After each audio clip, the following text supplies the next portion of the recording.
Auburn takes on Alabama A&M, but it will be on ESPN Plus, and in the booth will be a new friend of ours, Fozzy Whitaker, the Texas great now with ESPN. Welcome back, Fozzy, on the show. How are you today?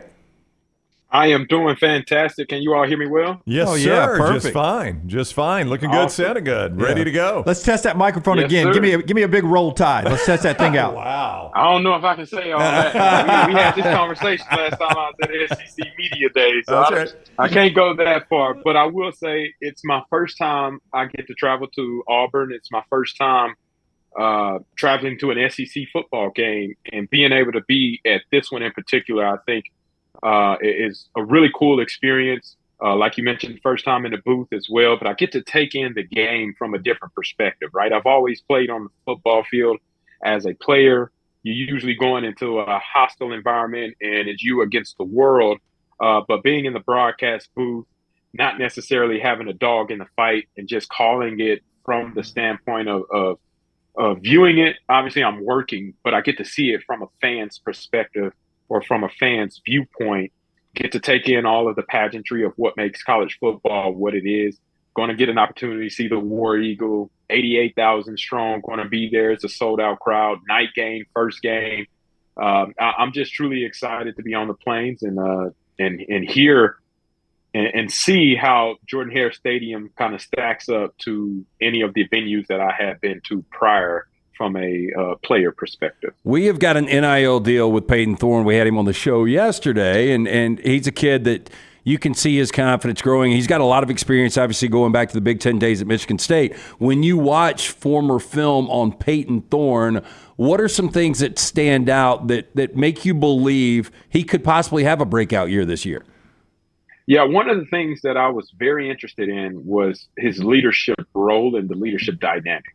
And last year, being on the team for the first time and the first-year starter, that leadership role kind of was assumed, but it necessarily wasn't like understood that he was the top dog, the alpha dog, like he was going to be the guy that made Auburn what they were under Hugh Freeze's first year. What I've noticed, even just from spring and some of the clippings that I've noticed from practice and the way that people have talked about him in interviews, is that this team is his. This offense is his. Everything is going to run through him. And then the explosiveness that he actually even provided. Now, he's not going to be known for giving you, Dylan Gabriel or Jalen Milroe type of stats from a dual threat perspective. But Peyton Thorne had his most rushing yards a season ago, and that goes to show that he has more left into his ability and the tank that he has pulled from in previous years. He has more to be able to tap into in order to get this Auburn team to where they need to be. And I think offensively, you look at his cast of characters around him. Obviously, he has great running backs, 1, 2, 3 punch with all of those guys. And obviously, Jarquez Hunter is the spearhead at the running back position. But it's a ton of new faces at the receiver position. You got some chemistry and camaraderie with your tight end. But how fast can he get them to gel? And I think the leadership, the first thing that I brought up about him is going to be the most deciding and pivotal factor, because now you're year 2 with the head coach, you're year 2 in this system, you're year 2 feeling more confident as the guy out in Auburn. And I think that's going to go a long ways in translating to success for them. And I also cannot undermine the importance of the helmet communication that is going to be implemented for the entire season at the FBS level. I think that's a game changer for all quarterbacks, but let alone a guy that's going into his 5th year of playing is going to be able to have that access to your offense coordinator, the guy that's calling the plays, to give you some of those details before that 15-second mark will make a drastic improvement in what we see from Peyton Thorne this year. Listen, we've spent forever talking about these young receivers. Maybe not enough about KeAndre Lambert-Smith. I want to ask you, as a guy that played the game and getting ready to call this game, how important is a guy with a young receiving room that has over 100 career catches? Could he be a stabling force, a guy that could not only help mentor but also be a guy that helps Peyton Thorne in some clutch situations? I think that was the most important pickup that Auburn had offensively and defensively, just from a team perspective. Whenever you have a young receiving core, like you mentioned, and guys like Cam Coleman, who going to come in and have a humongous impact and have the expectations as high as they are, to be able to take some of that pressure off of Jarquez Hunter and Peyton Thorne. You got to have somebody that knows what it takes to be able to play in those situations, has the little nuances of being familiar, being against top opponent. We know at Penn State, he played against some of the top tier talent. He's going to see that same type of talent here in the SEC. So it's not necessarily a drop off of level of competition, but having that experience to be able to pass that down. And I read an article from Coach Freeze, actually, I believe it was on Monday, whenever he mentioned that KeAndre Lambert-Smith had every opportunity to be selfish. He could have came in and been quiet. He could have been reserved. He could have just said, hey, it's my senior year. I'm going to just worry about getting my buckets. I'm going to go make my plays. I'm going to make my catches. I'm going to get my yardage, and then I'm going to go about my business, whatever that next step is, if the NFL is something that he's looking for in his future.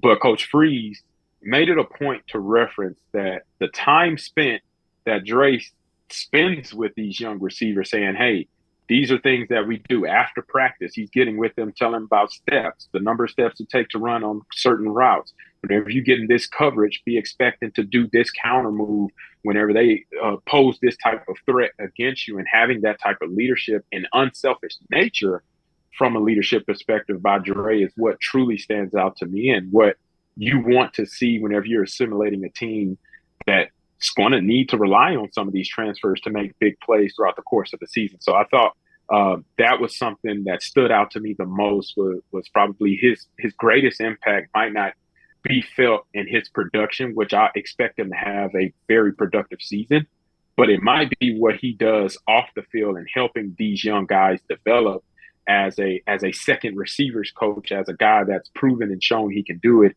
That might be the greatest impact that Dre Lambert-Smith is able to provide for this offense. Fozzy Whitaker is with us, Texas running back, great now with ESPN. You'll see him on the ESPN Plus broadcast, Auburn and Alabama A&M from Jordan-Hare Stadium Saturday night. You played the position.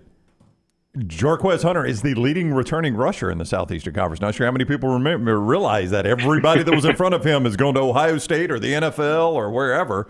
So he's the leading returning rusher. What do you like about what you've seen of him on film? No, you haven't seen him in person, but on film from Jarquez Hunter, you like what about him? I'm extremely excited to see him in person, first off. He's a slasher, but he runs very physical.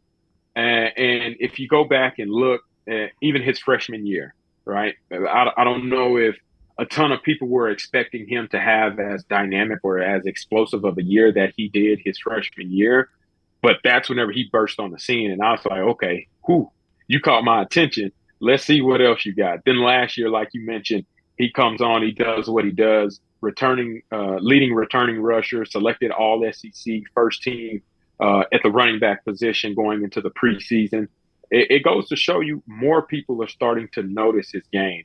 But what I see him that he does standing out is that first tackler, they typically cannot bring him down in a one-on-one event. And whether that's in between the tackles, whether that's outside, especially against secondary and DBs, he finds a way to make those guys miss, whether it's physically or whether it's doing a juke move in the hole. He's very special and gifted from that regard. And so I really love what he brings to the table. I don't think enough people nationally are talking about what Jarquez Hunter is and what he will be for this upcoming season.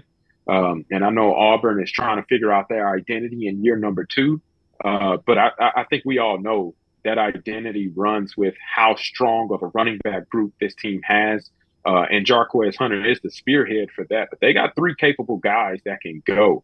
And I think that's where you start to really see the rotation and the depth really rely on, who has the hot hand, who's going to be that top dog. Jarquez Hunter is going to be that top dog, but having that depth really helps. And I'm truly amazed by what he's been able to accomplish over the past couple of years. And I believe he's poised for a big season where we know about him on the conference level, we know about him locally, but now on the national level, he'll start getting that attention where so many people not necessarily familiar with his game will be able to see him on full display this year. Fozzy on the other side of the ball, 4th and 31, basically put the nail in the coffin for Ron Roberts, defense coordinator last year. DJ Durkin comes in, guy that's had a lot of experience, especially in the SEC. What's the outlook for this Auburn defense this year? It's very, very new. And I think I'm going to have to start getting accustomed to that in today's college football kind of landscape, is how much newness that there is going to be around. Obviously, coordinators, they come and go. Hopefully, you want stability there. But DJ Durkin is a guy that's proven. He also has a very exotic type of scheme that he likes to run whenever he's feeling it. I don't know how much we'll see in week number 1. This upcoming Saturday, but as you get through the course of the season, you'll start seeing some of those exotic packages that he's rolled out while he was at Texas A&M. I expect that to continue while he's at Auburn.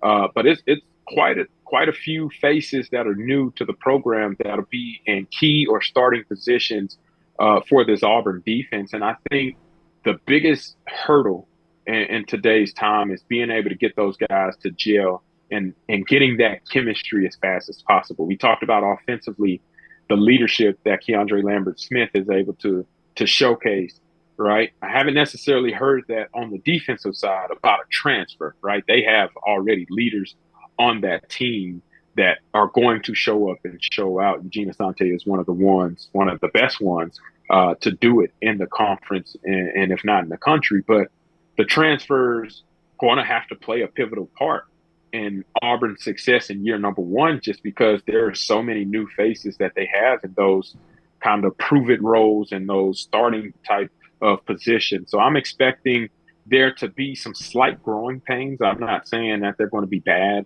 but I do believe early on that they're going to have to figure out how to gel and mesh together, just because they haven't played together and they're under a first-year coordinator that's still learning who they are, learning their identity as they play. So as they continue to go against opposing teams, they'll get to truly find out who they are, where their identity is, and kind of what they want to major in from a defensive front. But I'm excited for it.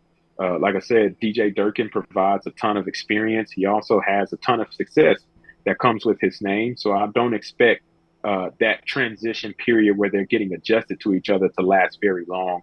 And I expect Auburn defense to be where it typically is every single year, is at the top quarter, honestly, of the conference of shutting offenses down. 3 things. Now, I grew up an Alabama fan, so this is an outsider. Your Texas Longhorns are lucky they don't have to go to Jordan-Hare this year, because it's one of the toughest places to play. Toughest places to play. I don't think you get out with a W. Oklahoma's going to find that out. Second thing, call somebody, get them to make you an appointment at a reservation at Acre for either lunch or dinner. Great menu on Friday while you're down there. And then this is going to get me hate in the chat room. I think Tiger Walk is better than the Eagle Flying. I really do. Tiger Walk in a big game. And the first game will be out there. You can do both, though. You can do both, but I plan on doing both. Okay. So I plan on doing all of that. A lot of people have walks, right? Walk of Champions, and Walk of Champions is good, but they're sort of spaced out. It's a big area for Alabama to walk in because they have so many championships that they're walking over. So it's a wider space. But Auburn in a big game, it looks like the players aren't going to make it through the streets to get to the stadium. They're so packed in there. There's so much energy. It's the best walk of all the walks in college football. So make sure you take time to get out of the press box and go watch the Tiger Walk. It is really, really good. Absolutely will do that. I look forward to the entire atmosphere. A couple of the people that we have already been in contact with, they are taking us out to eat on Friday. So I'm going to have to try to find when I can fit in. You said it's Acres, right? Yeah, Acres. I'll text you all this, Fozzy. I'll text you. Yeah, he's our food guy. He's our food guy. That's right. Yeah. Even better. Even better. So then I get to experience it all. But that's what I'm here for, right? I want to get the college experience. I want to know what it's like being in this type of atmosphere. I've heard about it for so many years. I've been able to witness it from afar, obviously virtually through TV. But being there in the stadium, I think is going to be a special and surreal moment. And I can't wait to see year 2 for Hugh Freeze and what Auburn plans to do. I think they're a team that's being slept on. I think they have a lot more to show people than people have given them credit for, and that's media members included. And I think this team really can upset the apple cart in regards to the SEC title race and possibly be one of those dark horse contenders. All right, Fozzy Whitaker, you'll see him Saturday night on the game. If you want to go follow him on Twitter, we recommend you do that at Fozzy Whit, and he will be down at Jordan-Hare at Auburn and maybe Acre and some other great places and Tiger Walk and all that. So say hello to him when you're down there. Fozzy, thank you very much for the time. We greatly appreciate it. I appreciate y'all having me on, man. Y'all have a great rest of the week. And week 1 football is here, baby. Cannot wait, baby. We love it. Thank you, Fozzy. Take care. Fozzy with us on the JohnstonRVCenter.com hotline.